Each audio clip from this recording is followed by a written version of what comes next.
Hop, voilà, je laisse l'enregistrement, je lance l'enregistrement et Monsieur, par contre, j'ai une question. oui, Excusez. allez-y. C'est parce que Monsieur Nicolas Frey nous avait aussi laissé l'enregistrement du cours sur April.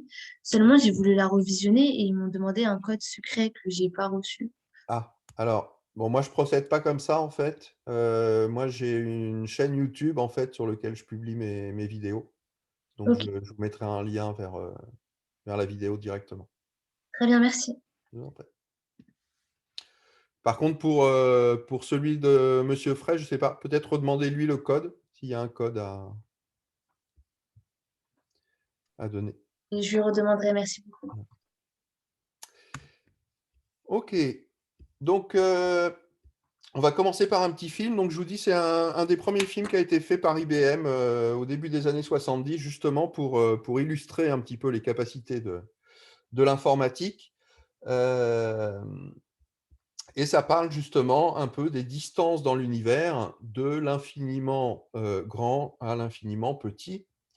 Euh, Voilà, donc vous allez voir, la qualité n'est pas super, mais voilà, c'était les premières images informatiques, donc on leur pardonnera.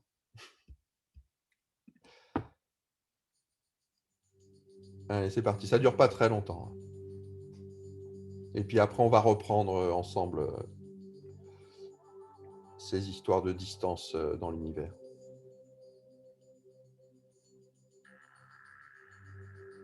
Voilà, donc ça s'appelle Power of Ten. En fait, vous allez voir, on va partir d'une scène initiale, et puis ensuite, on va prendre un facteur 10 à chaque fois, en termes de distance, jusqu'à arriver aux confins de l'univers. Et puis ensuite, on fera le chemin à l'envers en divisant par un facteur 10 pour aller jusqu'aux briques de la matière, aux composants élémentaires.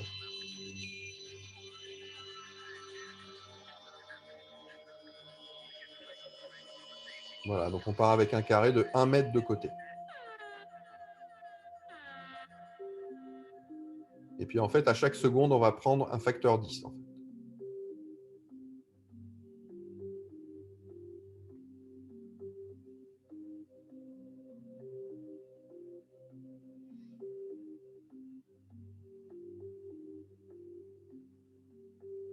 Bon, alors là, c'est des échelles voilà, auxquelles on est encore habitué. Hein.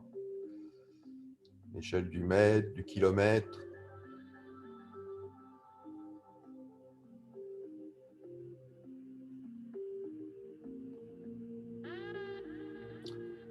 De la dizaine, de la centaine de kilomètres.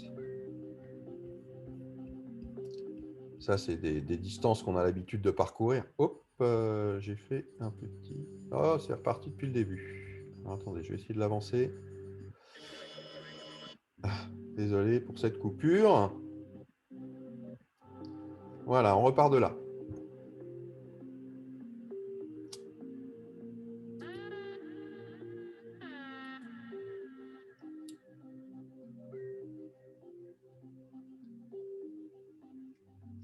Voilà, donc là, on commence à voir le contexte un peu. On est en fait en Amérique du Nord, au bord d'un grand lac, à Chicago, en fait.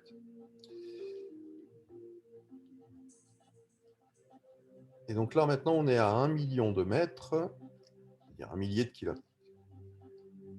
Et là, on commence à voir la Terre. Et puis, on va continuer à prendre un facteur 10 à chaque fois, 10 puissance 7 mètres, 10 millions de mètres,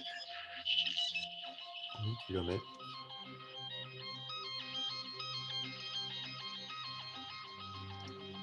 Et là, on est à l'orbite de la Lune.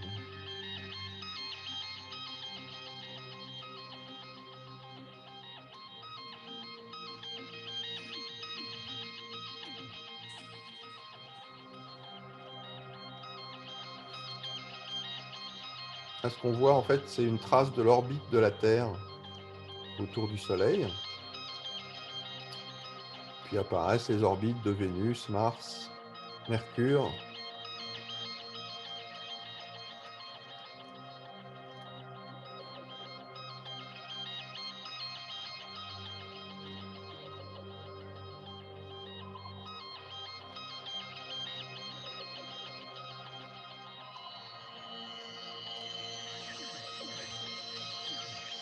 Donc là, ça commence à être des échelles dont on n'a plus vraiment l'habitude.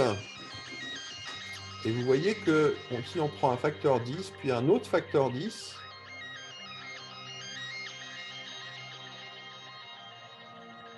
et encore un facteur 10, et en fait, on ne voit pas de nouvelle structure. Donc en fait, ça montre simplement que l'environnement autour de notre étoile est relativement vide. La distance entre les étoiles, en fait, est très très importante. Vous voyez qu'ici, on a pris 4 facteurs 10 avant de pouvoir observer la première étoile.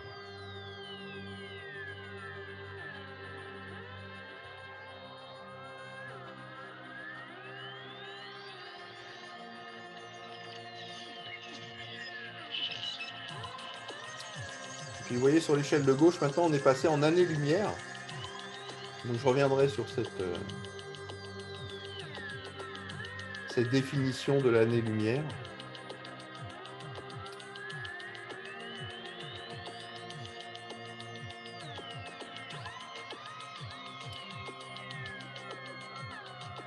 Donc ici on est au niveau de la structure de la galaxie, ce groupe d'étoiles dont on fait partie. Vous voyez que les tailles typiques ici c'est 100 000 années-lumière, 10 puissance 21 mètres.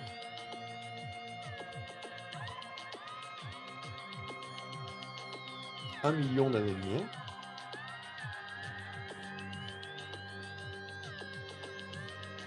Ce que vous voyez maintenant, c'est plus des étoiles, hein, c'est des groupes d'étoiles, c'est donc des galaxies. Et puis après, on a des groupes de galaxies.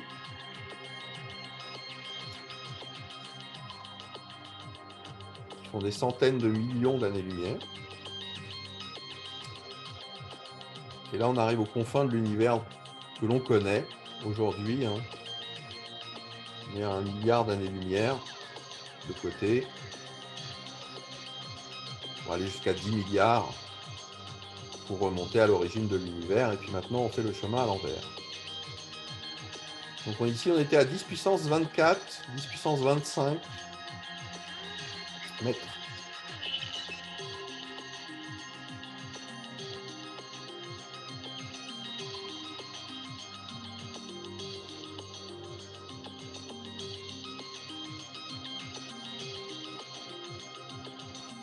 Alors, on fait rapidement le chemin dans l'autre sens pour revenir sur Terre.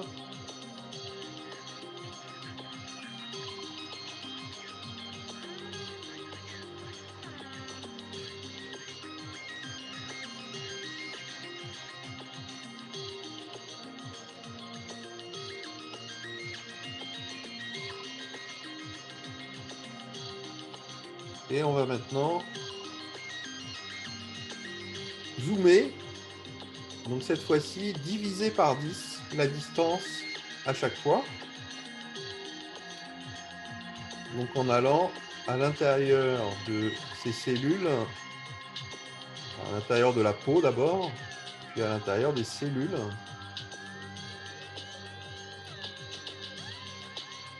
Donc on est ici au centimètre, au millimètre.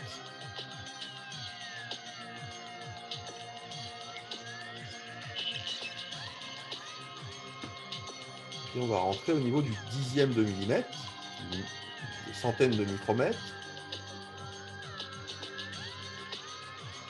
Et là, on va voir la structure justement de cette peau avec les cellules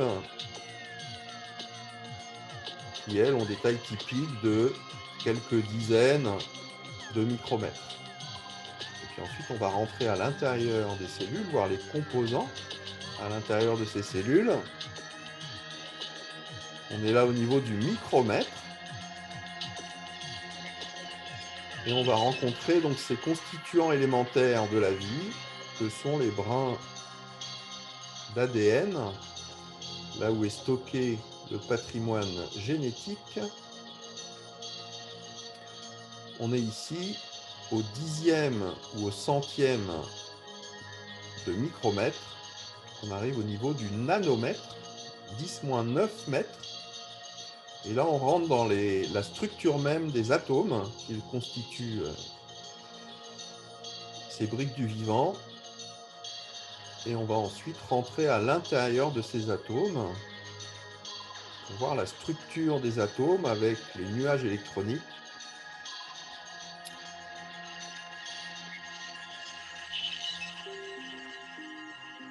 Et si on zoome encore,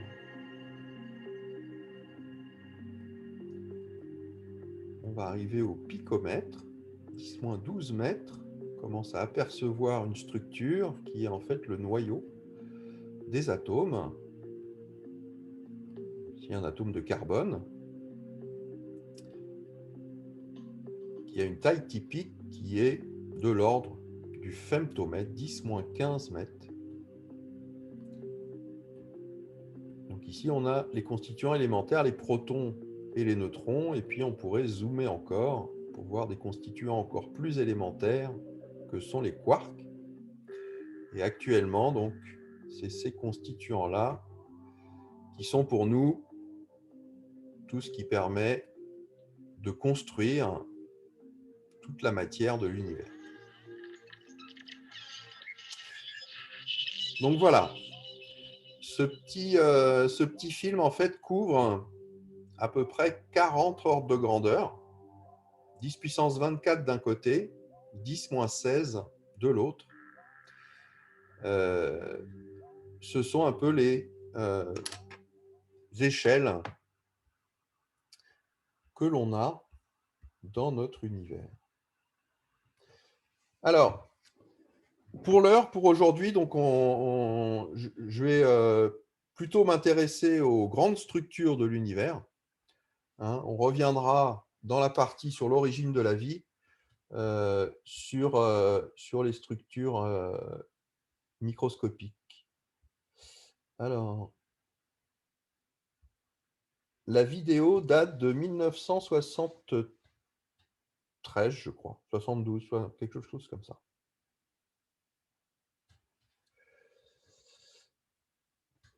Et autre question, mais à l'intérieur de ces galaxies, il y aurait d'autres planètes?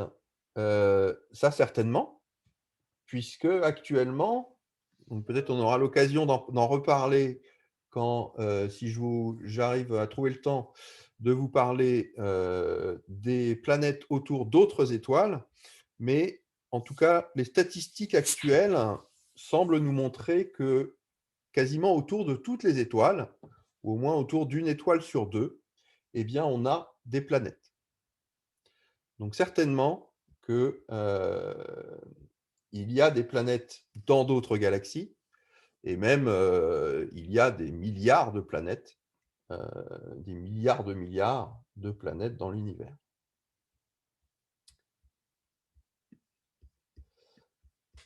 Ok, alors revenons un petit peu sur ces dimensions hein, et ces différentes échelles, ces différentes unités qu'on utilise, notamment en astronomie, quand on va parler des grandes structures de l'univers. Alors bien sûr, la référence que l'on a, c'est celle de la longueur du bras à peu près, hein, c'est-à-dire de l'ordre de 1 mètre. C'est à partir de là que s'est construit au départ notre système métrique. Et puis ensuite, quand on parcourt des distances, on va dire pour aller d'un point à un autre, eh bien cette fois-ci, on va plutôt parler en termes de kilomètres, c'est-à-dire en milliers de mètres. Et puis ensuite en dizaines, centaines, milliers de kilomètres éventuellement. Et puis, quand on va aller regarder en dehors de la Terre, eh bien à ce moment-là, les distances commencent à devenir très, très importantes. On commence à parler en millions de kilomètres. Et du coup, les astronomes ont inventé une unité pour parler de ces millions de kilomètres. Ils ont inventé l'unité qui est l'unité astronomique. Oui, forcément, c'était des astronomes. Donc. Alors, cette unité astronomique, c'est quoi? Eh bien, c'est en fait la distance qui nous sépare du Soleil. Ça représente à peu près 150 millions de kilomètres.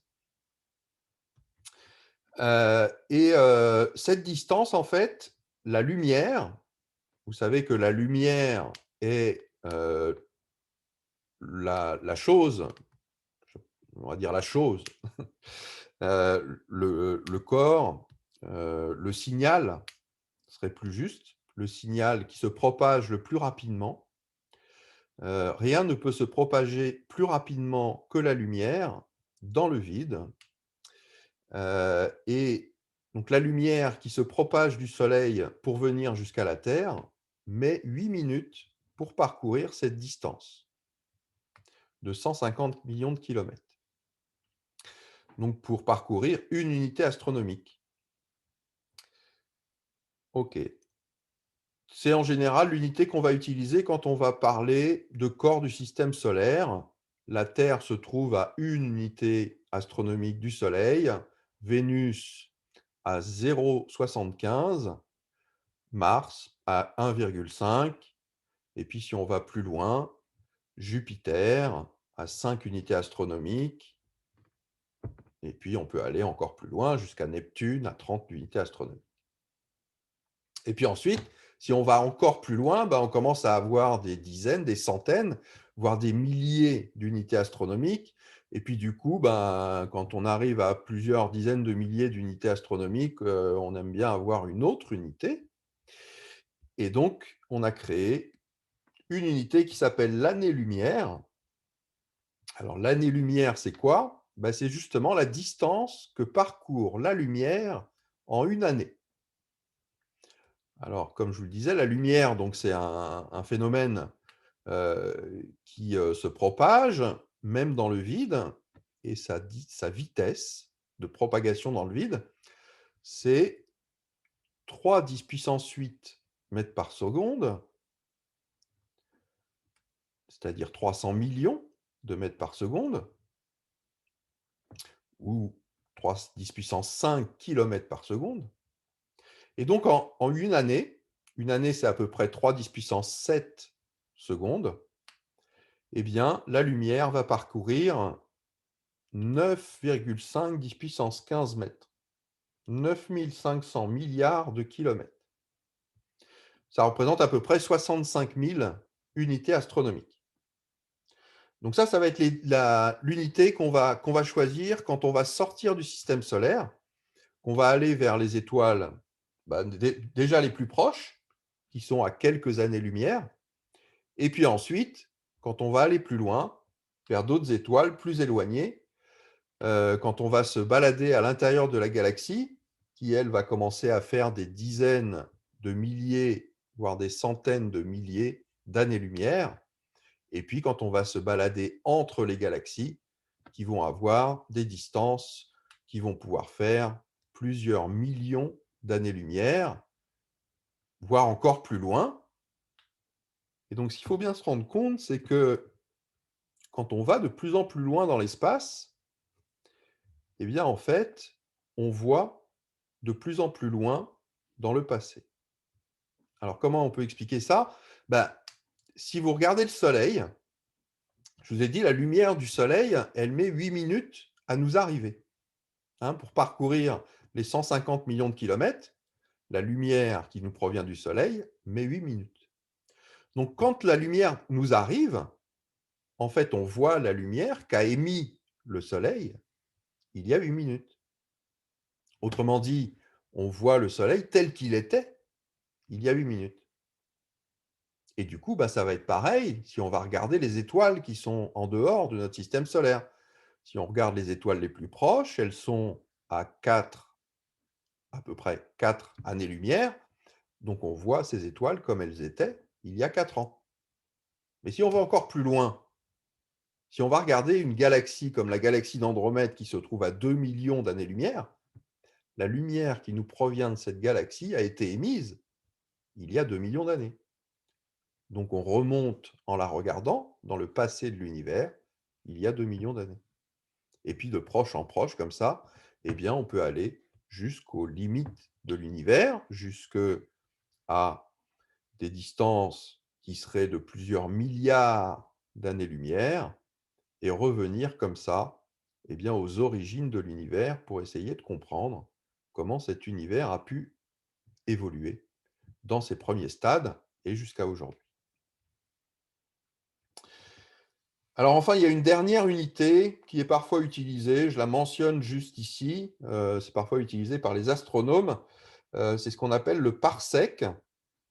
Alors le parsec, en fait, ça fait à peu près 3,26 années-lumière.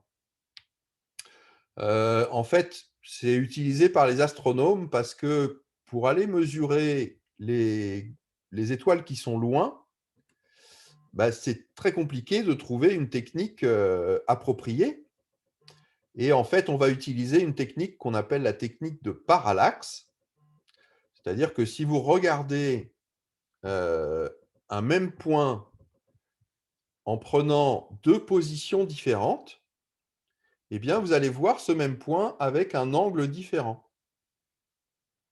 Et du coup, ben, si vous regardez les étoiles lointaines, si vous les regardez à une saison, on va dire par exemple en été, vous regardez leur position dans le ciel, et puis vous attendez que la Terre ait fait la moitié de son orbite, donc on se retrouve en hiver, vous regardez les mêmes étoiles, eh bien vous allez voir que ces étoiles ont changé de place en fait, vous ne les voyez pas sous le même angle. Et donc l'angle qu'elles forment, eh bien, si cette étoile se situe à 3,26 années-lumière, on verra un angle différent de 1 seconde d'arc. OK. En regardant ça, on peut aller mesurer les étoiles, la distance aux étoiles, jusqu'à des étoiles qui sont, on va dire, pas trop éloignées, c'est-à-dire quelques dizaines de milliers, centaines de milliers, voire 1 million d'années-lumière, mais pas beaucoup plus loin. Après, il faudra trouver d'autres techniques. OK. Alors, maintenant, on va donc repartir sur ce petit film et puis je vais essayer de vous faire quelques commentaires justement sur ces distances. Vous voyez que maintenant, donc, on repart d'un petit carré ici qui fait 10 centimètres. Le petit carré au centre fait 1 centimètre et le grand carré fait 10 centimètres. On a ici une fleur avec une abeille dessus. Et en fait, vous avez ici en haut la correspondance avec les différentes unités. Donc, ici, si on est à 10 centimètres, ça fait 0,1 mètre. Donc, on note ça, 10 moins 1 mètre. Et puis, ben, ça va représenter, si on le met en unité astronomique, 10 moins 13, unité astronomique, 6,7, 10 moins 13 exactement, et 10 moins 17 années-lumière.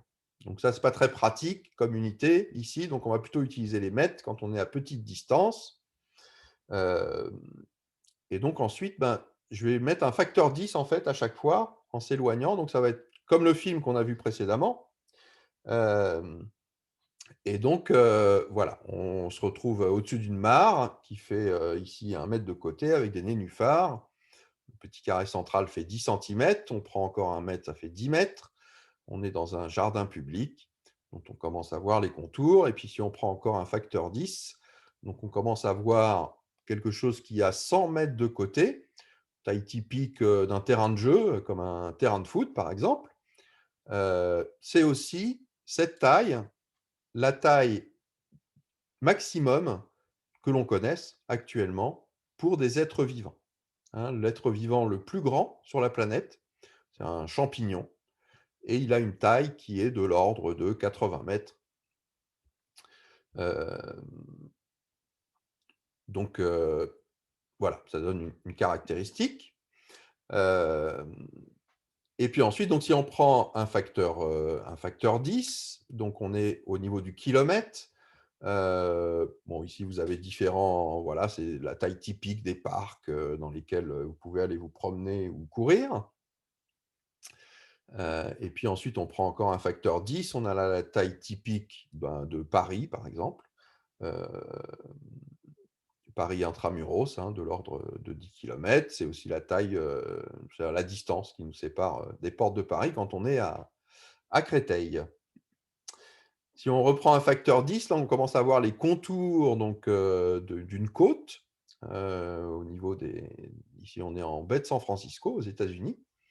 C'est la distance typique, la centaine de kilomètres entre les villes, les grandes villes.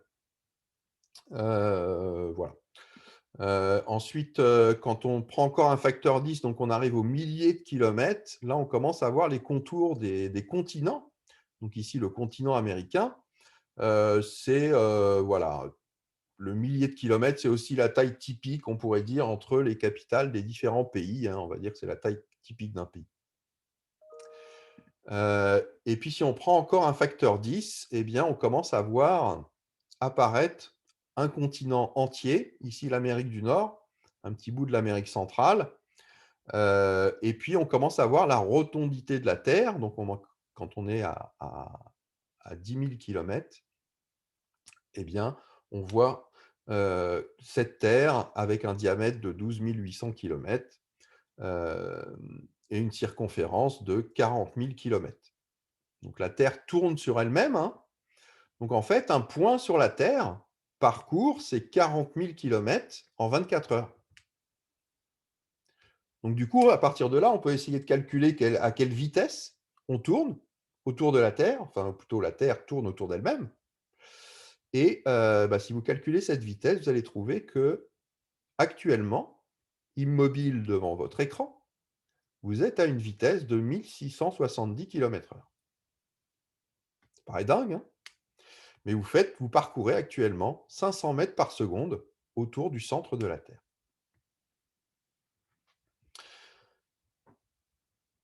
Ok, si on prend encore un facteur 10, on s'aperçoit que donc effectivement la Terre est un peu isolée au sein de l'espace. On a ici un carré donc, qui fait 100 000 km. Alors, si on pouvait voir ici autour de la Terre, on a des satellites qui sont en orbite. Les satellites qu'on appelle géostationnaires, qui sont les satellites les plus éloignés de la Terre, se trouvent à 36 000 km. C'est des satellites qui tournent en même temps que la Terre et donc qui regardent toujours le même point à la surface de la Terre. 100 000 km de côté, vous voyez qu'on ne voit pas la Lune ici. La Lune est un petit peu plus loin. La Lune se situe à peu près 400 000 km de la Terre. Pour un rayon de la Lune qui est de l'ordre de 1500 km, 1700 exactement. Donc, quand on va prendre un facteur 10, on a maintenant 1 million de kilomètres ici de côté, c'est-à-dire 500 000 pour la moitié, et vous voyez l'orbite de la Lune. Et vous voyez ici aussi un trait qui barre l'orbite de la Lune, qui est en fait l'orbite terrestre. Donc, la distance Terre-Lune, hein, c'est de l'ordre de 400 000 km. Pour y aller avec une fusée, il vous faut à peu près 3 jours. Pour la lumière, pour aller de la Terre à la Lune, d'accord, si vous éclairez la Lune avec un laser, eh bien, il faut 1 seconde et demie pour y aller. Autrement dit, 3 secondes pour faire l'aller-retour. Vous savez que c'est utilisé, ça, hein, on utilise des lasers, effectivement, pour pouvoir mesurer les distances. Et si vous envoyez un laser suffisamment puissant sur la Lune, eh bien, il va pouvoir se réfléchir à la surface de la Lune et revenir en moins de 3 secondes.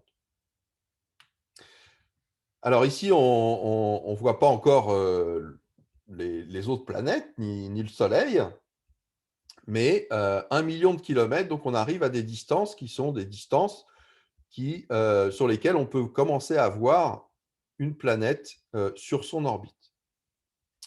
Alors ici, vous voyez, on a la circonférence de l'orbite lunaire.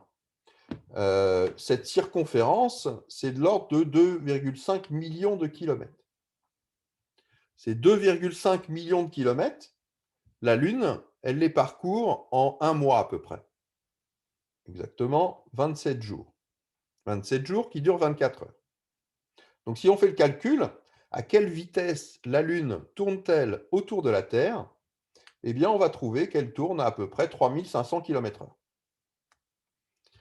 D'accord? Vous vous souvenez tout à l'heure, hein, on a dit que nous, on tournait, si je reviens à la diapo précédente, là, nous, on tournait à 1600 km/h, c'est-à-dire que la Terre tourne sur elle-même à 1600 km/h, 500 mètres par seconde. La Lune, elle tourne plus de 2 fois plus vite autour de la Terre, à 3680 km/h, c'est-à-dire à peu près 1 km par seconde. Ok, si on prend encore un facteur 10, 10 millions de kilomètres, On a ici l'orbite de la Terre, enfin un bout de l'orbite de la Terre. Et la Terre, pour parcourir cette distance, eh bien, elle va mettre 4 jours. D'accord? Donc, en 4 jours, la Terre a parcouru un bout de son orbite. La Lune a parcouru eh bien, aussi un bout de son orbite autour de la Terre. Le rayon du Soleil, qui va être l'étoile qui est la plus proche de nous, eh bien, c'est 700 000 kilomètres,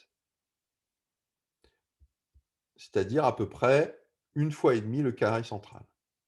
D'accord? Donc, vous imaginez l'orbite de la Lune, eh bien, l'orbite de la Lune serait à l'intérieur de la taille caractéristique du Soleil. Alors, si maintenant on regarde la vitesse de la Terre sur son orbite autour du Soleil, donc, si on fait le calcul de la circonférence de l'orbite de la Terre, on va trouver à peu près 950 millions de kilomètres, presque 1 milliard de kilomètres, parcourus en une année, c'est-à-dire en 365 jours de 24 heures. Et si vous calculez la vitesse, eh bien, vous allez trouver une vitesse assez faramineuse de l'ordre de 100 000 km/h. Autrement dit, la Terre tourne très très vite autour du Soleil. C'est presque 30 km par seconde. Les sondes spatiales qu'on envoie dans l'espace pour aller visiter d'autres planètes ne vont pas à ces vitesses-là. Les sondes spatiales, pour pouvoir sortir de l'attraction gravitationnelle de la Terre, donc pour pouvoir s'extraire de la Terre, il faut qu'elles aient des vitesses qui soient supérieures à 10 km/s à peu près. Et en fait, on arrive à les accélérer par un jeu de fronde autour d'autres planètes jusqu'à des vitesses qui sont de l'ordre de 15, parfois un peu supérieures, jusqu'à 17 km/s. Mais on n'arrive jamais à cette vitesse de rotation de la Terre autour du Soleil de 30 km/s.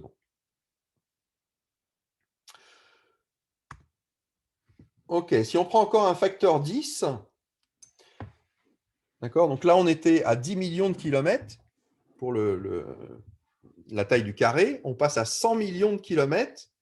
Là, on commence à voir une bonne partie, enfin, on va dire un quart à peu près, de l'orbite de la Terre, et on commence à voir apparaître d'autres orbites. Ici, à l'intérieur, l'orbite de Vénus, et ici, un petit bout à l'extérieur, l'orbite de Mars. La Terre, pour le coup, elle va mettre 6 semaines, donc 1 mois et demi, à parcourir cette distance. Pour aller de la Terre ici jusqu'à Mars, alors en général, on n'y va pas en direct comme ça. On va plutôt suivre l'orbite de la Terre et aller récupérer Mars un petit peu plus loin. Mais on va dire, pour aller jusqu'à Mars, donc pour parcourir à peu près 0,5 unités astronomiques, il nous faut une demi-année avec nos fusées. D'accord? Il nous faut à peu près 6 mois pour aller jusqu'à Mars. La lumière, elle, émettrait que 5 minutes. D'ailleurs, elle met que 5 minutes. Quand on envoie des robots sur Mars, qu'on a des robots qui sont à la surface de Mars, eh bien, quand on essaye de leur envoyer des ordres, eh bien, il faut 5 minutes avant que ça arrive. Donc ça veut dire que, par exemple, on ne pilote jamais les robots directement depuis la Terre. En fait, les robots, on les programme. Parce que si on les pilotait directement depuis la Terre, eh bien, l'ordre de pilotage arriverait 5 minutes après. Donc en 5 minutes, il y a le temps que beaucoup de choses se passent. Donc pour ne pas prendre de risques, en fait, on envoie des programmes qui se chargent à l'intérieur des robots et les robots les exécutent ensuite avant de s'arrêter et d'attendre le programme suivant.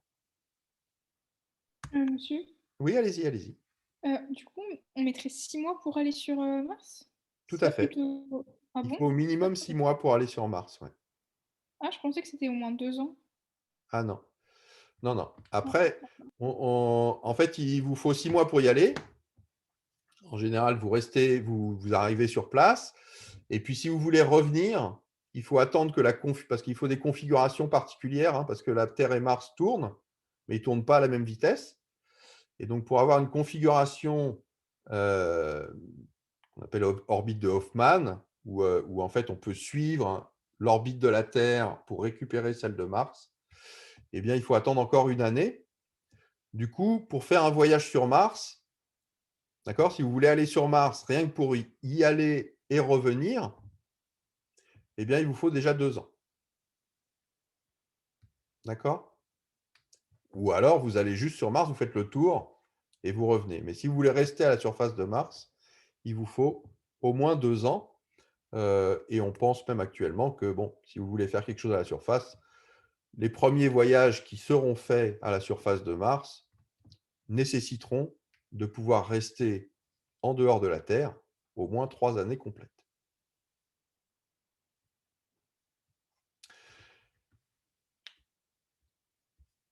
Ah, quelque chose que je ne vous ai pas précisé sur la diapo précédente, c'est qu'en fait, ici, donc, on commence à parler, vous voyez, enfin, si je vous l'ai dit, mais on commence à parler en unités astronomiques. Hein. On a ici, donc, la taille du carré, c'est à peu près 0,5 unités astronomiques hein, pour aller de la Terre jusqu'à Mars. Si on prend encore un facteur 10, donc on va avoir 5 unités astronomiques. Et on commence à voir apparaître eh bien, justement l'orbite de Jupiter, la plus grosse planète du système solaire. Alors pour aller en fait jusqu'à Jupiter, hein, si vous partez de la Terre, il faut traverser d'abord ce qu'on appelle la ceinture d'astéroïdes qui se situe là entre Mars et Jupiter.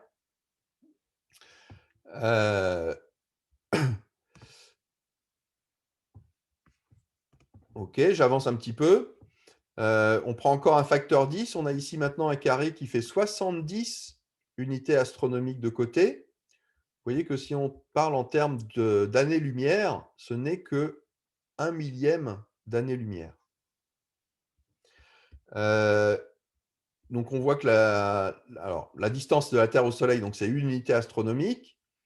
La distance de la planète la plus éloignée, donc qu'on voit ici, qui est Neptune, eh bien, c'est 30 unités astronomiques.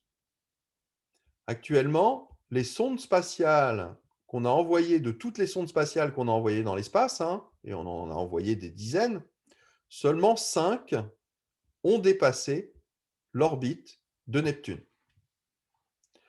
D'accord? Seulement 5 ont été plus loin que Neptune. Il s'agit donc des sondes Pioneer 10 et 11, envoyées dans les années 70, au début des années 70. Puis les sondes Voyager, envoyées à la fin des années 70. Et enfin, une sonde qui a été envoyée dans les années 80, début des années 2000, New Horizon, qui ont dépassé aujourd'hui l'orbite de Neptune. Donc, qui ont été jusqu'à la planète la plus éloignée.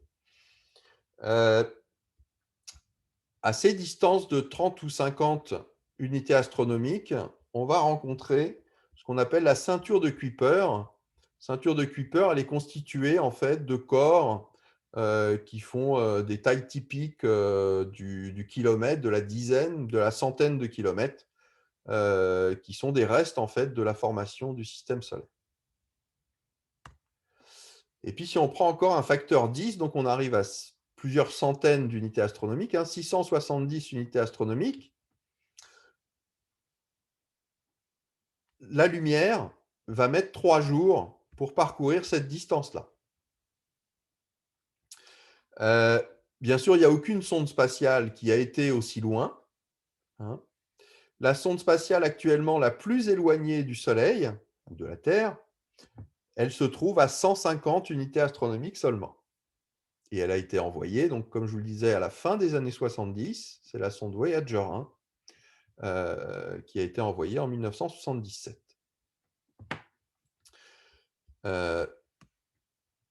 Ok, si on s'éloigne encore, on va prendre encore un facteur 10. Et donc là, on arrive à plusieurs milliers d'unités astronomiques, 6700 unités astronomiques. La lumière va mettre 1 mois pour traverser l'image ici.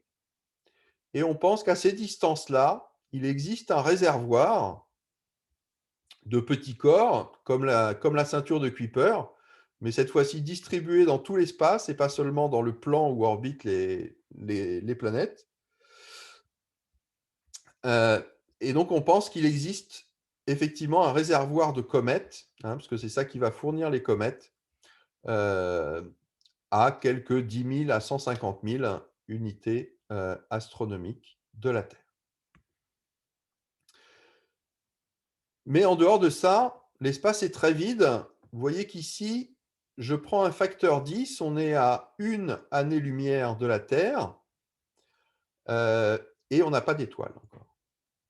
Donc ça veut dire qu'on a un espace très très vide ici, où vous voyez qu'entre cette image-là, où on voit encore dans le carré central l'orbite de la planète la plus éloignée, Neptune, et ici, 1, 2, 3 images pour arriver, c'est-à-dire 3 facteurs 10, donc 10 fois 10 fois 10, c'est-à-dire un facteur 1000, pour arriver aux étoiles les plus proches. Hein, l'étoile la plus proche du Soleil, Proxima du Centaure, se trouve à 4,3 années-lumière.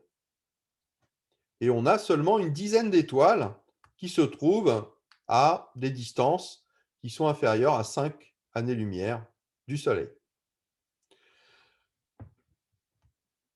Juste pour vous donner un ordre d'idée, donc je vous ai dit que la sonde Voyager qui a été envoyée dans la fin des années 70, elle se trouve actuellement à 150 unités astronomiques du Soleil.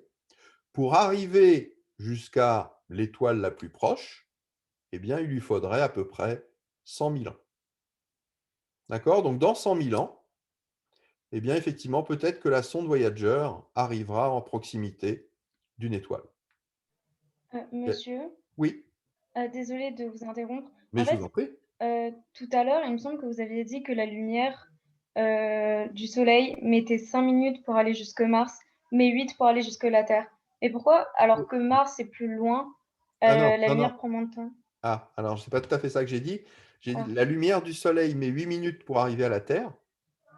D'accord? Ça, on est d'accord. Par Oui. contre, c'est pour aller, quand vous envoyez un signal de la Terre vers Mars, Ah, d'accord. que ça met 5 minutes.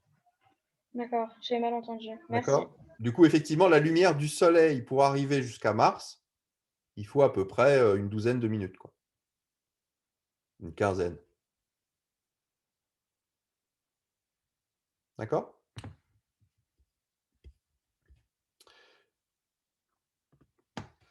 Ok, si on prend encore un facteur 10, donc on est à 100 années-lumière dans un rayon donc, de 50 années-lumière autour de la Terre.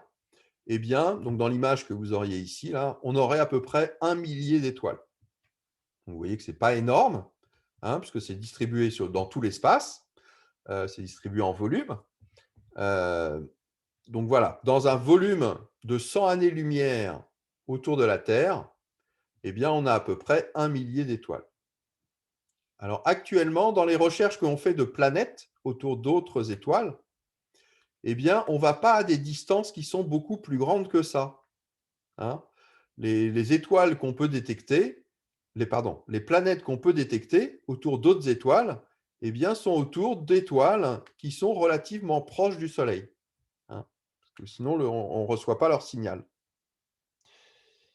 Donc actuellement, on est en train de regarder vraiment dans la proximité du Soleil, parce que vous voyez que si on prend encore un facteur 10, eh bien, on est à 1000 années-lumière du Soleil, et eh bien, on commence à voir apparaître une structure d'étoiles qu'on va appeler la galaxie.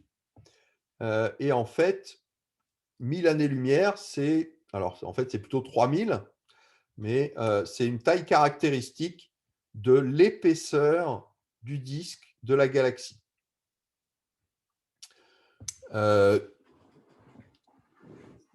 C'est encore beaucoup plus petit que la taille de la galaxie. Hein. La taille de la galaxie, c'est 100 000 années-lumière.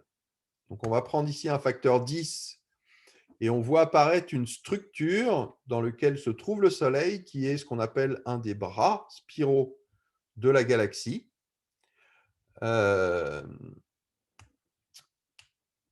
On est ici donc à des distances qui sont à peu près 3 fois l'épaisseur de la galaxie.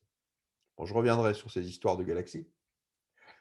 On ne voit pas le centre de la galaxie, hein. Il faut prendre encore un facteur 10 ici pour commencer à voir effectivement ici le centre de la galaxie. Le Soleil donc, qui se trouvait ici se trouve à peu près 30 000 années-lumière du centre de la galaxie. Alors, cette galaxie, elle est bien sûr pas immobile, hein. Ce groupe d'étoiles n'est pas immobile. Ce groupe d'étoiles s'enroule autour du centre de la galaxie.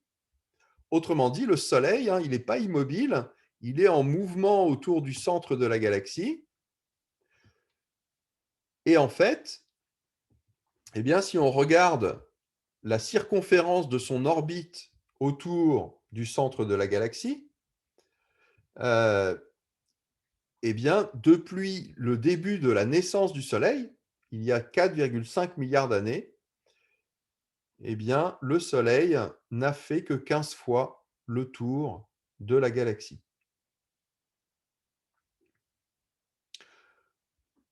Alors, ceci dit, la vitesse du Soleil autour du centre de la galaxie, hein, c'est quand même presque 200 km par seconde.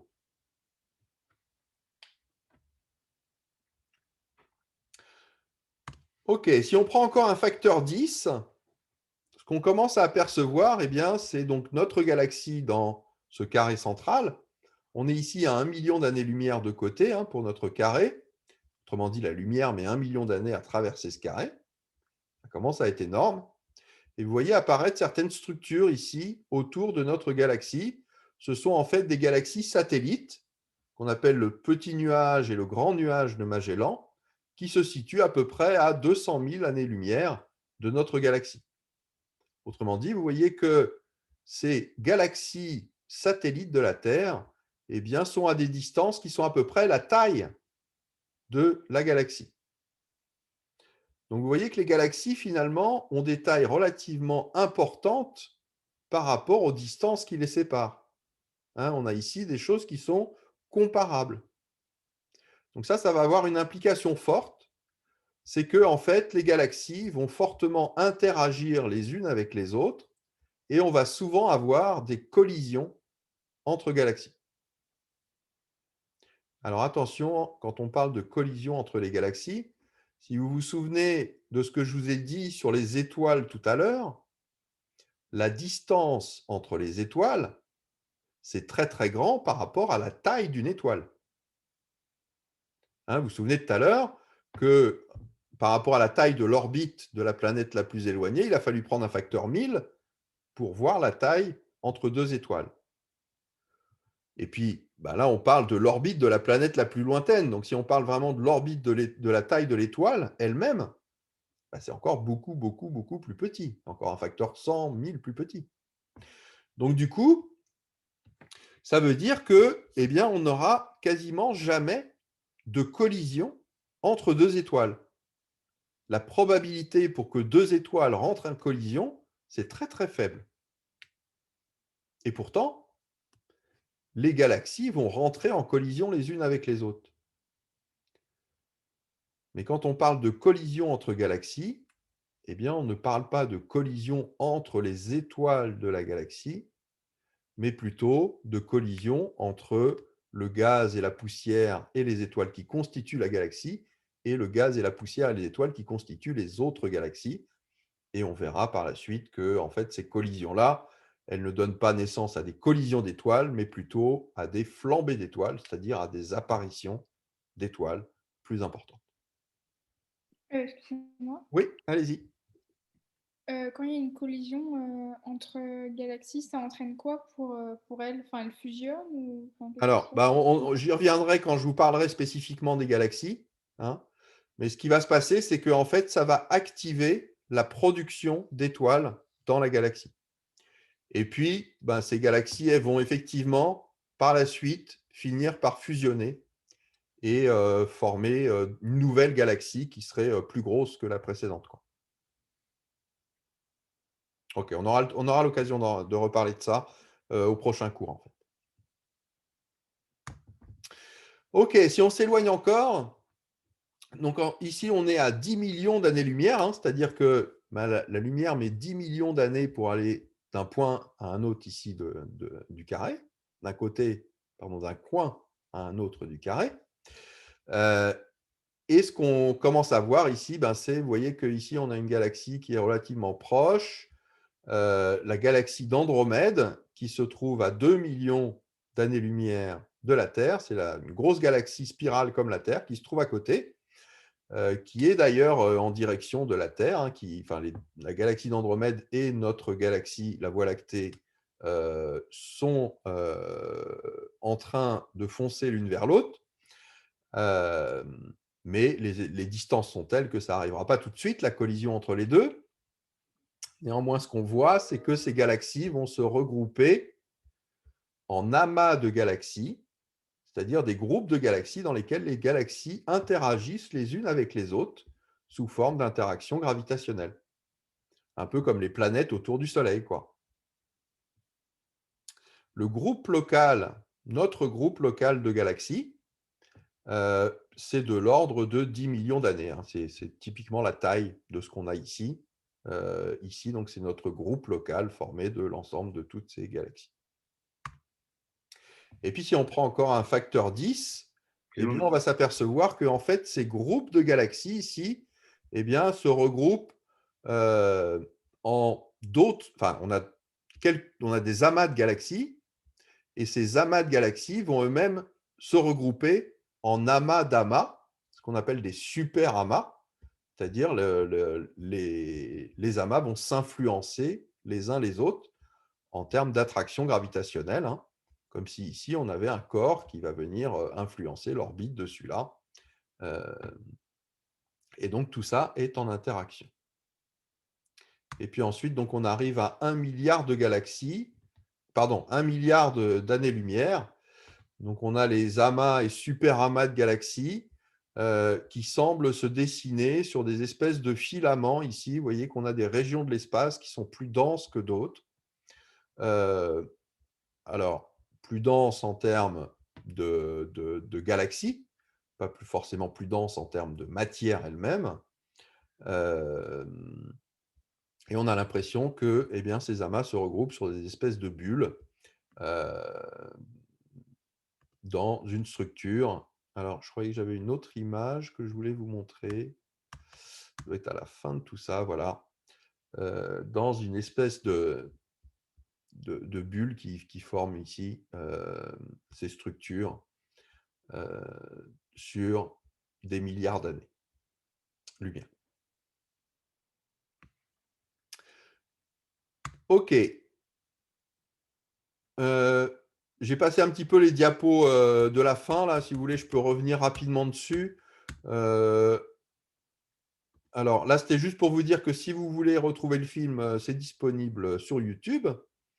Il y en a différentes versions. Ça, c'est la version la plus ancienne, on va dire, la version originale. Mais il y a des nouvelles versions qui ont été faites, qui sont, on va dire, peut-être de meilleure qualité, mais qui n'ont pas le goût de l'original. Ici, c'était pour vous illustrer en fait le fait que, vous voyez que les étoiles qui se trouvent autour de nous, donc ici on est avec des distances caractéristiques de 10 années-lumière. On a ici ces étoiles avec Alpha Centauri, donc qui est la plus proche de nous. Mais vous voyez que toutes ces étoiles, elles se distribuent vraiment dans l'espace. Hein. Ce n'est pas comme les planètes autour du Soleil. Ces étoiles, elles ne se situent pas dans un plan. Elles sont distribuées, on va dire, un peu aléatoirement dans l'espace. OK, ici, donc on est à 100 années-lumière. On a quelques étoiles qui ont été représentées. Mais en gros, ici, vous avez les étoiles autour desquelles on va pouvoir aller effectivement chercher si on a des planètes qui sont en orbite autour de ces autres étoiles, on va dire sur une sphère qui se situe à peu près à une centaine d'années-lumière. Et puis ici, si on prend encore un facteur 10, donc c'est là où on voit apparaître ces bras spiraux. Donc ici, en fait, chaque petit point est une étoile. Hein.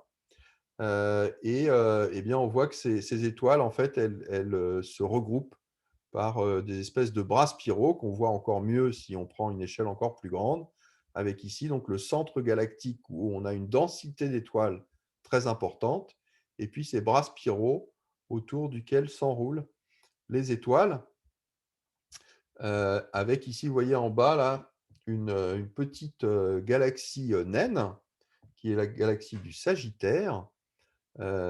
Et en fait, on s'aperçoit, avec des mesures récentes, qu'on a en fait un grand nombre de ces galaxies naines qui sont en orbite autour de notre galaxie et qui vont même parfois traverser le plan de la galaxie. Ok, si on s'éloigne encore, eh bien, on voit apparaître ici donc, le petit et le grand nuage de Magellan, ici et là, avec un certain nombre d'autres petites galaxies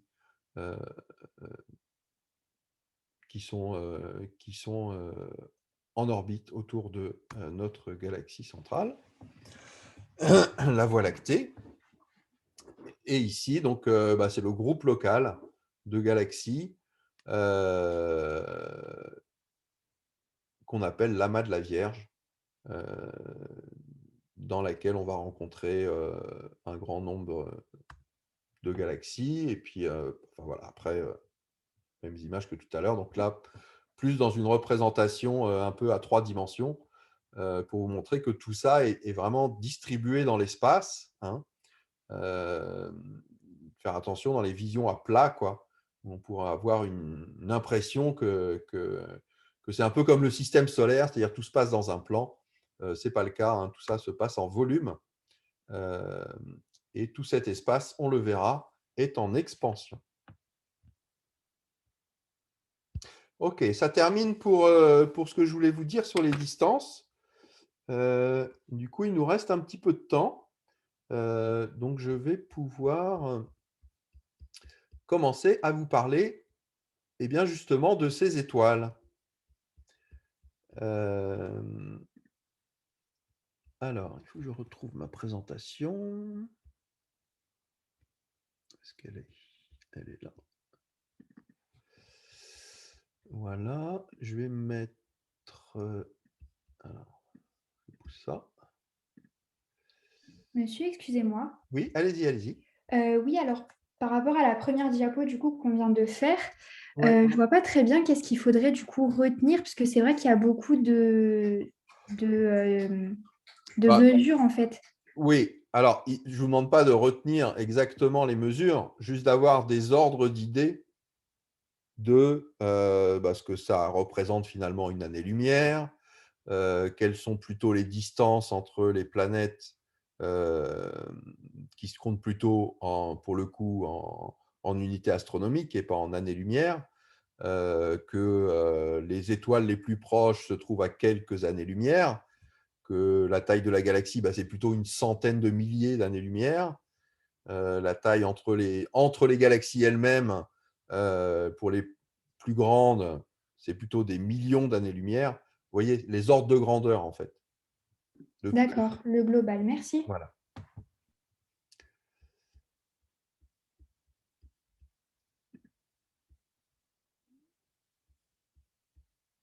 Ok, je vais me mettre en mode diaporama. J'espère que ça va fonctionner.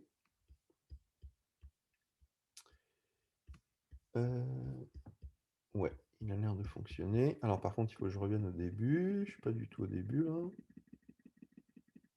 Voilà. Ok. Donc on va parler un petit peu justement de ces étoiles.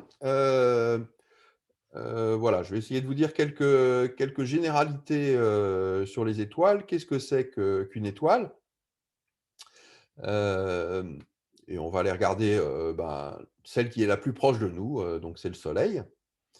Et puis ensuite, on verra que donc, des étoiles, il y en a de toutes sortes, de tout type. Et pour les différencier entre elles, en fait, on les a classées. Donc, je vous parlerai de ce qu'on appelle la classification spectrale, qui permet de différencier les différents types d'étoiles.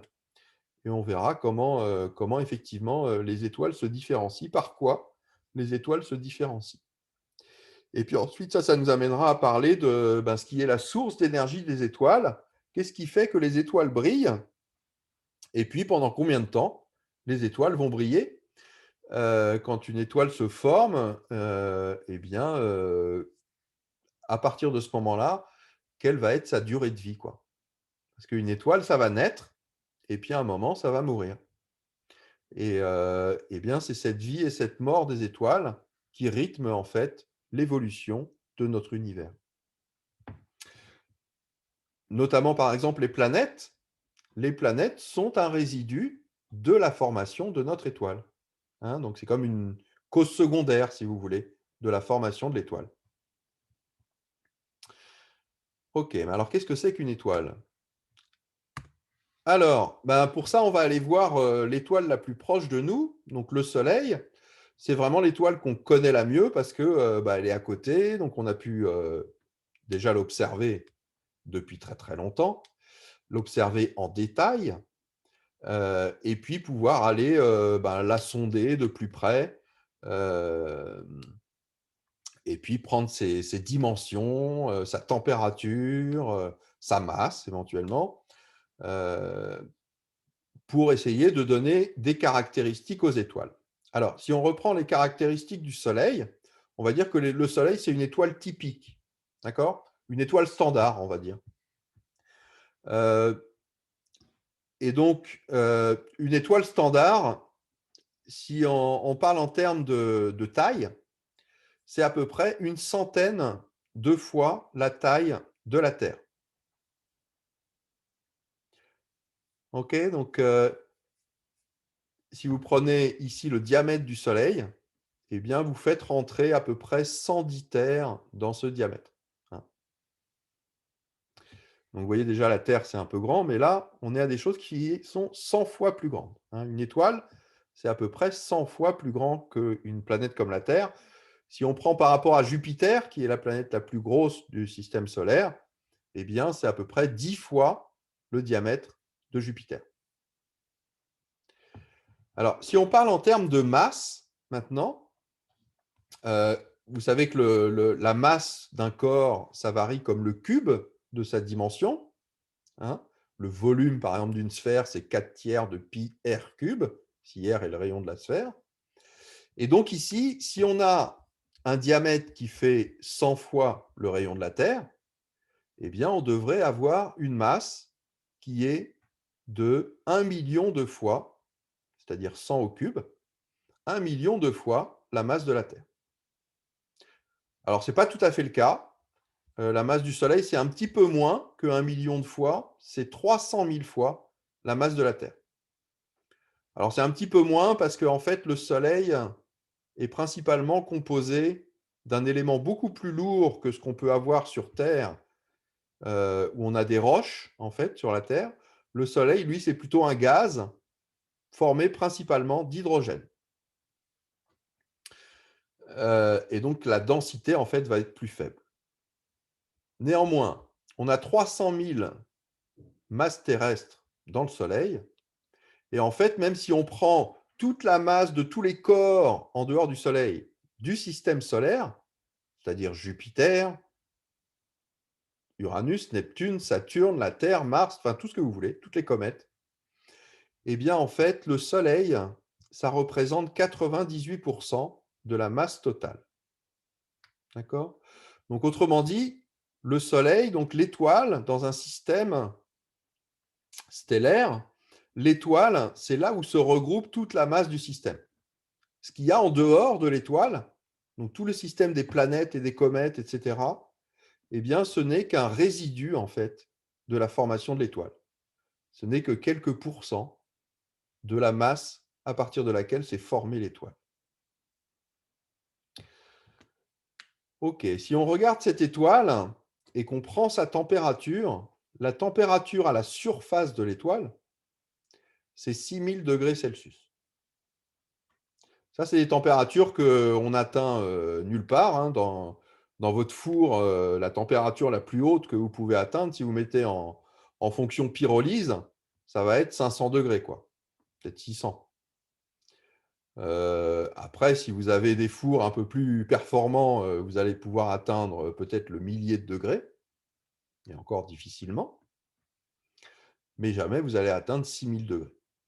Alors en fait, 6000 degrés, on peut atteindre ces températures-là dans des corps, enfin des environnements particuliers, qui est ce qu'on appelle un plasma. Un plasma, c'est ce que vous allez rencontrer, par exemple, dans les éclairages. En fait, si vous prenez un gaz et que vous le mettez entre deux électrodes, que vous mettez une différence de potentiel entre ces deux électrodes, donc une forte tension entre les deux électrodes, eh bien, vous allez pouvoir claquer le gaz à l'intérieur et eh bien, le gaz qui est à l'intérieur va pouvoir monter à très haute température. Bon, en fait, c'est ça qu'on a dans le Soleil, hein. Dans le Soleil, on a un gaz à très haute température. C'est d'ailleurs un plasma qui est à très haute température. Cette température de 6000 degrés à la surface, hein, c'est sa température la plus basse, en fait. La surface est ce qu'il y a de plus froid. Si vous rentrez à l'intérieur du Soleil, la température ne va faire que monter et vous allez atteindre au centre du Soleil des millions à des dizaines de millions de degrés. Donc c'est une vraie fournaise à l'intérieur, hein. Ok, c'est une étoile tout à fait banale. Alors si on regarde autour de nous, en fait, des étoiles, on va en rencontrer aussi un certain nombre qui sont aussi, pour certaines, banales, mais pour d'autres, pas du tout. Alors en fait, bon, si on regarde les étoiles les plus proches, hein, je vous ai dit, c'est Proxima du Centaure ou Alpha Beta du Centaure, à peu près 4 années-lumière. Et puis ensuite, donc, on a des étoiles un petit peu plus éloignées, comme Sirius, qui est une des étoiles les plus brillantes du ciel, qui se situe à 8 années-lumière. Et puis d'autres étoiles qu'on reverra tout à l'heure sur d'autres images, Vega ou Bételgeuse, qui se situent plus loin, hein, Vega à 25 années-lumière, Bételgeuse à plus de 400 années-lumière. En fait, ces étoiles, on va le voir encore tout à l'heure, eh bien, elles ont des caractéristiques qui peuvent être très différentes les unes des autres. Je vois que j'ai une question sur le chat. Mais qui donne ces noms? Les noms de quoi? Des étoiles? De la Voie lactée? Alors, au départ, comme pour les planètes, hein, ces noms sont donnés beaucoup par rapport à la mythologie. Donc, le ciel a été observé depuis très très longtemps, hein, et du coup, les hommes qui aiment bien nommer les choses pour se repérer, eh bien, on commençait à donner des noms par rapport notamment à la mythologie qu'ils avaient développée.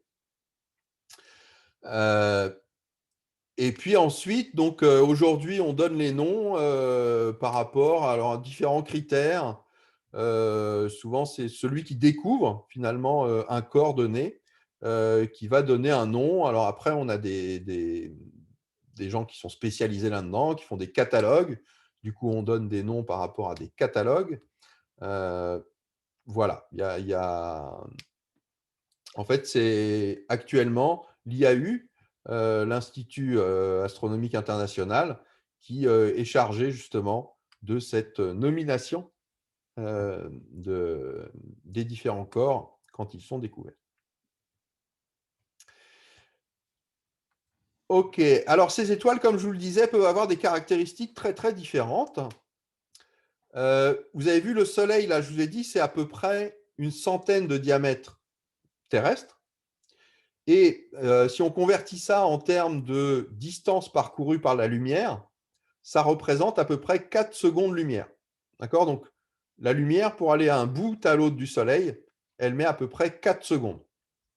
Eh bien, il y a des étoiles pour lesquelles la lumière, pour aller à un bout à l'autre de l'étoile, elle va mettre 20 minutes. Alors, si vous vous souvenez de ce que je vous ai dit tout à l'heure, la lumière pour aller du Soleil à la Terre, elle met 8 minutes. Autrement dit, il y a des étoiles dont le diamètre est plus grand que la distance entre la Terre et le Soleil. D'ailleurs, on pense que notre étoile, le Soleil, va évoluer et qu'à un moment de sa vie, à la fin de sa vie, eh bien certainement que sa taille va grossir, grossir, grossir jusqu'à englober l'orbite terrestre. OK. Ce qu'on peut voir d'autre, c'est ce que je vous disais déjà tout à l'heure aussi, c'est que vous voyez que les distances entre les étoiles, hein, ça se compte en années-lumière. Hein, pour les plus proches, c'est 4 années-lumière. Pour les plus éloignés, ça peut être 20, 100 années-lumière. Mais en tout cas, ce que l'on peut voir, c'est que la taille des étoiles, ça se compte plutôt en secondes ou minutes-lumière, hein, par rapport à une année. Donc, ça va être des ordres de grandeur plus petits que la distance entre elles. Autrement dit, il y a très peu de chances pour que 2 étoiles puissent rentrer en collision. Alors, vous allez pourtant parfois entendre parler, hein, de collision d'étoiles. Il faut faire attention au fait que, en fait, souvent, les étoiles naissent par deux. Et quand on a une collision entre étoiles, en fait, c'est parce qu'on a deux étoiles qui sont nées en même temps et donc qui se trouvent à des distances très proches, ce qu'on appelle des étoiles binaires. Et ces étoiles-là, eh bien, en s'attirant l'une l'autre, peuvent finir par faire tomber l'une sur l'autre. Mais si on a des étoiles qui ne sont pas des étoiles binaires, les étoiles binaires étant un cas particulier, eh bien, on a très peu de chances d'avoir des collisions entre les étoiles. Ah, je ne vais plus avancer. Hop. Alors, effectivement, donc ça fait très très longtemps que l'homme observe le ciel, hein, depuis toujours en fait. Et il y a une autre caractéristique de l'homme en dehors de sa dénomination. Alors, j'ai une question, mais pourtant, il n'y a pas des étoiles jumelles assez proches. Je ne comprends pas la question.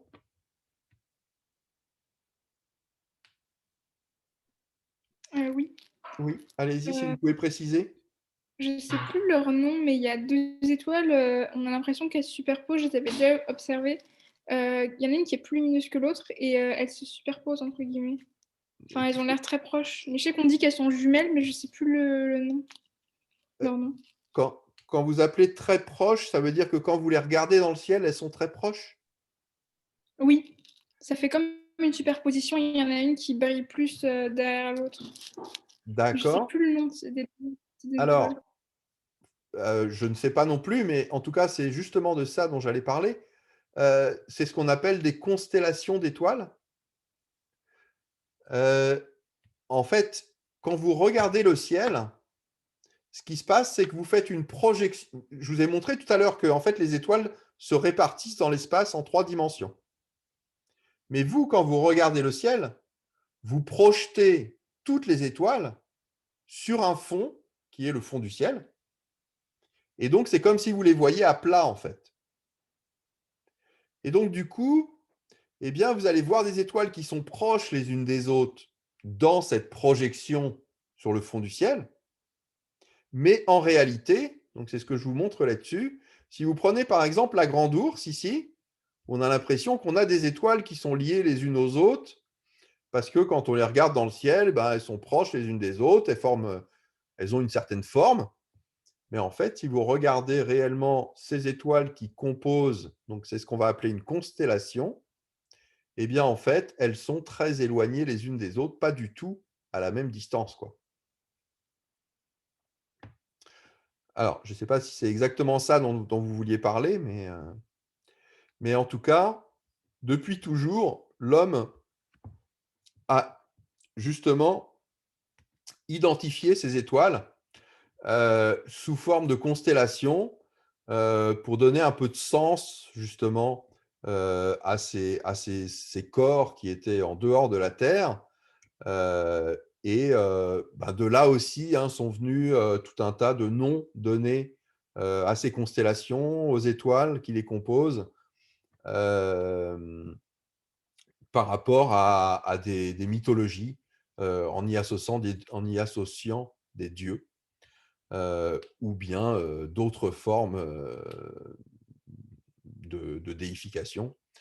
Par exemple, ici, on voit donc dans la grotte de Lascaux, hein, on voit très bien donc ces constellations d'étoiles qui ont été reportées sur les murs avec intriquées, par exemple, des images d'animaux.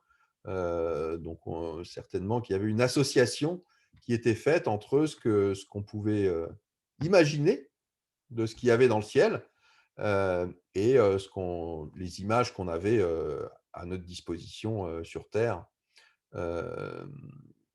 de la vie qu'il y a finalement autour de nous. Ok. Alors en fait, les constellations, donc c'est vraiment des groupements qui sont faits, enfin des groupements qui sont faits juste par représentation d'une image de quelque chose que l'on projette. Il n'y a pas une réalité derrière ça. Les étoiles qui composent les constellations peuvent être très, très éloignées les unes des autres, de nature très, très différente. Parfois même, dans des constellations, on va rencontrer des galaxies et des étoiles, simplement parce qu'elles ne sont pas du tout à la même distance, mais elles semblent briller de la même façon. Alors, bon, tout ça a été un petit peu rationalisé par l'Union astronomique internationale. Et actuellement, donc, on utilise ces constellations pour se repérer dans le ciel. Hein. C'est une manière de se repérer dans l'espace. Et actuellement, donc, on dénombre 88 constellations, c'est-à-dire qu'on a séparé le ciel en 88 régions avec des frontières précises et on a nommé chacune de ces régions en identifiant les étoiles qu'il y avait à l'intérieur et en leur donnant des noms. Donc voilà deux exemples. La petite ours à gauche, la grande ours à droite. Donc vous avez ici la petite ours avec donc ce qu'on appelle la petite casserole. Ici, ça a une forme d'une casserole avec une queue de casserole ici. Cette queue de casserole, eh bien, elle se finit sur une étoile assez particulière qui est ce qu'on appelle l'étoile polaire. Vous savez que comme la Terre tourne sur elle-même, eh bien, au cours de la nuit, vous allez voir défiler le ciel. En fait, les étoiles sont fixes, hein, mais c'est la Terre qui tourne, et donc vous tournez avec la Terre, et ça vous fait défiler le ciel autour de votre tête. Et bien sûr, on tourne autour d'un axe, et donc il y a une étoile, quand vous regardez, qui ne bouge pas, ou quasiment pas, c'est celle qui est sur l'axe, et donc c'est ce qu'on appelle l'étoile polaire. Alors en fait, c'est assez pratique de repérer cette étoile polaire dans le ciel. Alors on peut éventuellement essayer de la repérer avec la petite ours, mais c'est en fait plus facile de la repérer avec la grande ours, parce que les étoiles sont plus brillantes en fait dans la grande ours, on la distingue beaucoup mieux dans le ciel. Et bien, si vous prenez les deux étoiles les plus brillantes ici, sur le côté de la casserole, donc ici vous avez la casserole et la queue de la casserole de la grande ours, si vous repérez ces deux étoiles de la grande ours et que vous reportez ici la distance qui les sépare un certain nombre de fois, eh bien, vous allez tomber justement sur l'étoile polaire. Donc, c'est souvent utilisé pour se repérer dans le ciel, de repérer la grande ours et à partir de là, de repérer l'étoile polaire. Voilà une image qui peut être reportée de la grande ours. Je passe là-dessus. Et voilà donc ce repérage. Alors ici, vous avez à gauche donc une photo de la grande ours. Hein. Ça, vous pouvez le repérer assez facilement, cette structure dans le ciel. Et puis donc ici, si vous reportez 5 fois la distance entre les deux étoiles ici, d'accord, vous reportez ici 5 fois en allant en ligne droite, eh bien, vous allez tomber au final sur l'étoile polaire. Et ensuite, si vous repartez de l'étoile polaire, vous allez retrouver ici la petite ours. Donc, en fait, ces constellations sont aujourd'hui surtout utilisées pour se repérer dans le ciel, soit par les astronomes amateurs, ou, principalement par les astronomes amateurs. Ok, donc finalement, une constellation, donc c'est juste un groupe d'étoiles qui provient, un rassemblement d'étoiles qui provient de la projection sur le fond du ciel d'étoiles qui peuvent se trouver très très éloignées. Alors ici, un autre exemple, c'est aussi une constellation qui est bien connue, la constellation d'Orion, avec notamment ici 3 étoiles qui sont alignées, qui sont la ceinture d'Orion, et puis 2 étoiles très très brillantes, Bételgeuse et Rigel, dont je vous reparle dans un instant. Et voilà, donc après, en termes de mythologie, voilà, ça a été associé avec Orion, et il y a de nombreuses gravures qui reportent ces étoiles et les images qui vont avec. Ok, pourquoi je vous parle de ça? Voilà une image, pour le coup, de cette constellation d'Orion, hein. Donc, on retrouve ici la ceinture d'Orion. Ici, c'est le fourreau de l'épée d'Orion. Et en fait, cette région-là est très, très importante parce que c'est une des régions les plus étudiées pour étudier la formation des étoiles, notamment. Mais néanmoins, dans Orion, on a aussi 2 étoiles qui sont très impressionnantes, Bételgeuse et Rigel. Alors, ces étoiles sont impressionnantes et en plus, elles ont des caractéristiques qui sont très, très différentes. Déjà, si vous regardez sur la photo, vous voyez qu'il y en a une qui est plutôt rouge et l'autre qui est plutôt bleue. Donc ça, c'est une caractéristique qu'on va retrouver. On a des étoiles qui ont certaines couleurs, qui vont du rouge au bleu. Et cette couleur, elle est caractéristique de quelque chose. En fait, elle est principalement caractéristique de la température de l'étoile.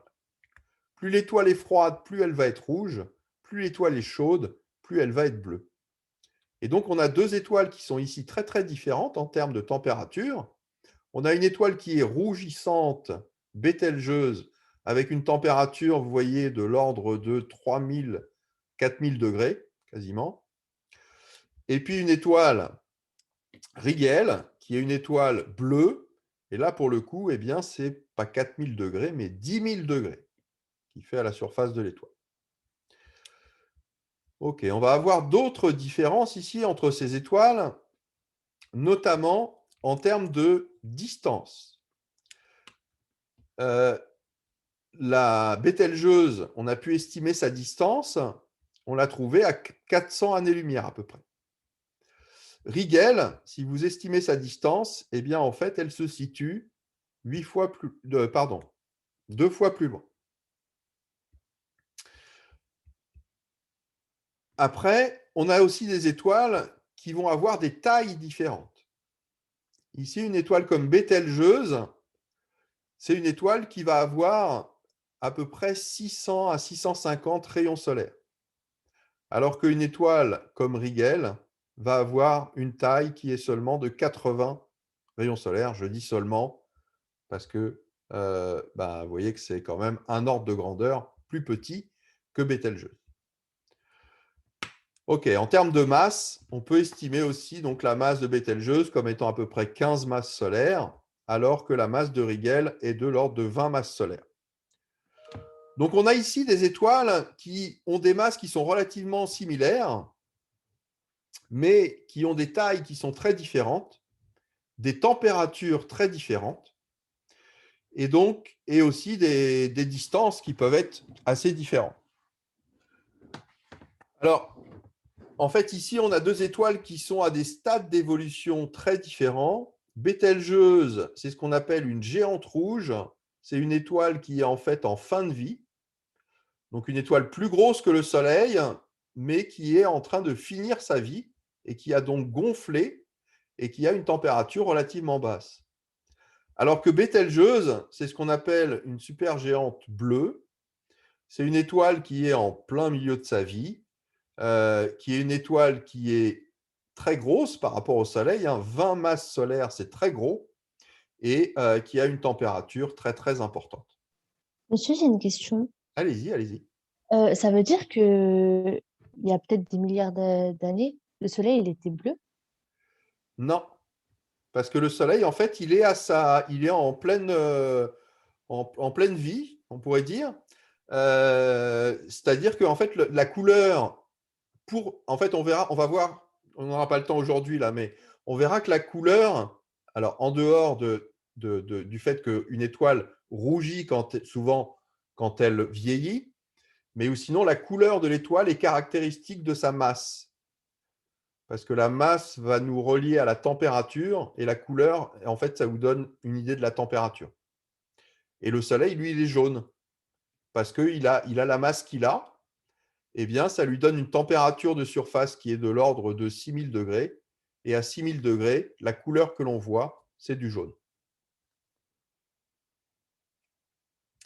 Ok, merci. Bon, on reparlera de ça de toute façon la semaine prochaine. Je pense que je vais m'arrêter là pour aujourd'hui. Et donc, je reviendrai la semaine prochaine justement sur qu'est-ce qui explique qu'on puisse avoir ces étoiles aussi différentes, avec des couleurs différentes, des tailles différentes, des masses, et comment tout ça est lié. Comment on peut relier, par exemple, la température à la masse et à la couleur. Voilà, je vais vous remercier. La semaine prochaine, donc, on n'a pas de cours, puisque c'est la pause pédagogique. Et donc, on se retrouve du coup dans 15 jours pour continuer ce cours. Au revoir, merci. Au revoir, merci. Au revoir. Au revoir, monsieur. Au revoir.